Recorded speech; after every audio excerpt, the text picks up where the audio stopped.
How do you know if you can trust yourself when you're making a decision? Is it about learning to trust your intuition? And how do you know if your intuition is really taking you down the right path for you?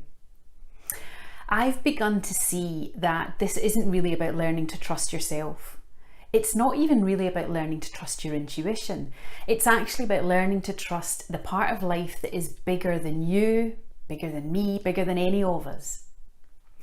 Now, you might already have read my blog where I introduced this topic, and if you haven't, I recommend having a look at it. The link is in the comments.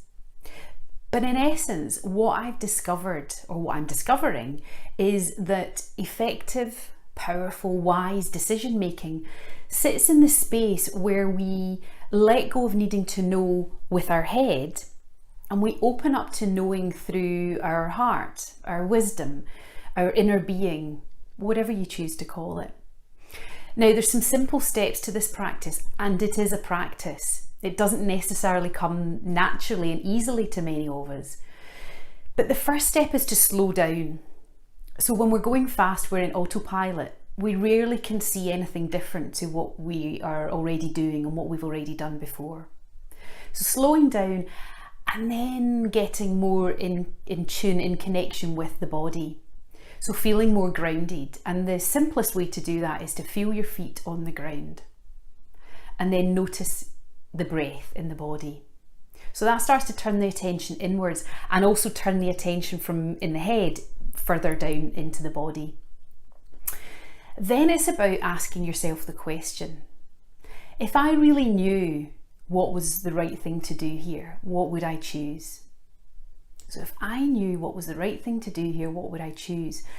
That starts to talk to your subconscious. It starts to talk to a part of you that is not the rational, logical part of the brain that we use a lot, because it doesn't really know how to answer that question. And after that, it is simply about noticing. And you might find you get a very obvious physical sensation, a physical response that shows you which is the right decision, which is the right choice or the right option to choose. It might be more subtle, and you might get just a sense of being drawn towards one or the other. And it might be that nothing happens, and that's okay. And that's why this is a practice. So like training yourself to do anything, the more you repeat it, the more you do it, the easier it becomes. And that's the practice that I've been working on for a while now, is asking the question of, if I knew, what would it be? And just seeing what comes up.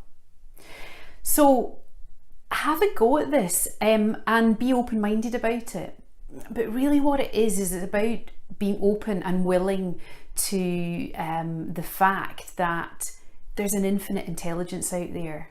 We limit ourselves by thinking we need to know the answers just by what the brain, the processing power of the brain gives us. But actually, in learning to trust ourselves, we're really asking life to partner with us so that we can trust together.